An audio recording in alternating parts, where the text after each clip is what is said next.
राष्ट्रवादी काँग्रेसचे आमदार रोहित पवार यांच्या ईडी चौकशीच्या विरोधामध्ये परभणी राष्ट्रवादी काँग्रेस आक्रमक झाली असून सत्तेच्या आकसामधून हा प्रकार केला जात असल्याचा आरोप करण्यात आला आहे आणि त्यामुळे कोणताही दोष नसताना रोहित पवार यांची सुरू असलेली चौकशी बंद करावी अशी मागणी करण्यात आली आहे।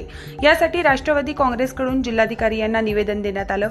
यावेळी रोहित पवार यांच्या समर्थनात घोषणाबाजीही करण्यात आली। यावेळी मोठ्या संख्येने राष्ट्रवादी काँग्रेसचे कार्यकर्ते पदाधिकारी उपस्थित होते। फेब्रुवारी रोजी नाद आंदोलन सुरू केलेलं आहे। आता आम्ही मुख्य अधिकारीकडे जाणार आहे, जिल्हाधिकारीकडे जाणार आहे। आज ये आंदोलन करण्याचं कारण हे आहे कि यह सरकार बढ़ती है और ईडी को आगे करती है। रोहित दादा तुम आगे बढ़ो, हम तुम्हारे साथ है। और साहब तुम आगे बढ़ो, हम तुम्हारे साथ है। फौजा मैडम तुम आगे बढ़ो, हम तुम्हारे साथ है। जयंत पटेल तुम आगे बढ़ो, हम तुम्हारे साथ है। प्रतिनिधी रियाज कुरेशी सह मी अबोली जोशी, DLP न्यूज परभणी।